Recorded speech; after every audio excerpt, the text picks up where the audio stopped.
The Three Little Pigs, retold by John Duncan, illustrated by Wes Ware.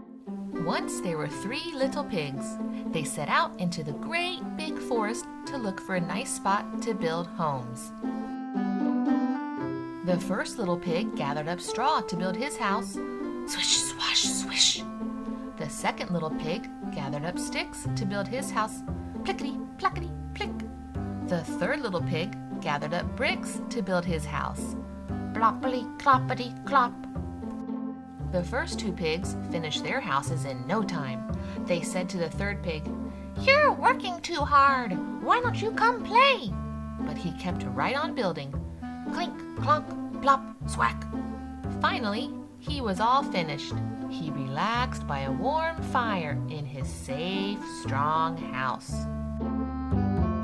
One day, a big, bad wolf came to the straw house of the first little pig. He could smell a kettle of soup, and it made him very hungry. He said, little pig, let me in." But the first little pig replied, "Not by the hair of my chinny chin chin." So the wolf said, "Then I'll huff and I'll puff and I'll blow your house in." With a swoosh and a whoosh, the straw house blew away. The first little pig jumped up and ran all the way to the second pig's house. The next day, the big bad wolf came to the house of the second little pig. He could smell a fresh loaf of bread baking in the oven. He said, little pig, let me in." "Not by the hair of my chinny chin chin," cried the second little pig. So the wolf said, "Then I'll huff and I'll puff and I'll blow your house in." With a gust of air and a crack and crash, the stick house fell to the ground. Both pigs jumped up and ran all the way to the third little pig's house. When the third little pig heard about the wolf, he was glad his brothers were safe. He said, "You must be hungry and tired. Sit down and have some pie." The big bad wolf came to the third pig's house and smelled the pie. He said, little pig, let me in." "Not by the hair of my chinny chin chin," cried the third little pig.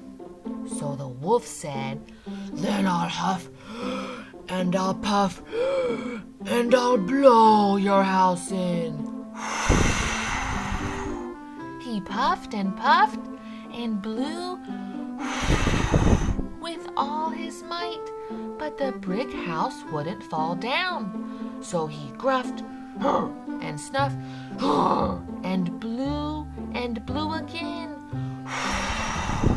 But the brick house just wouldn't fall. The wolf had never had this happen before. He sat down on an old log and began to cry.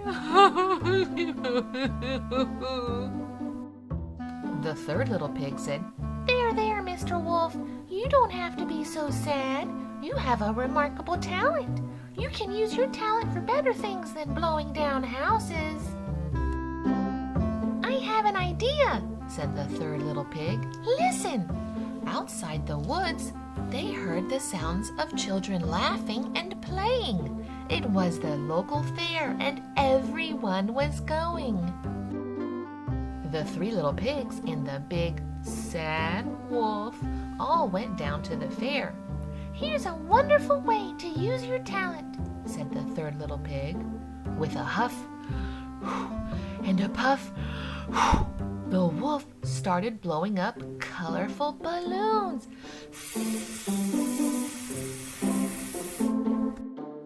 All the children came to see the fun sizes and shapes. The wolf was happy and amazed to have so many new friends. He wasn't bad or sad anymore. He was the big, glad wolf. The end.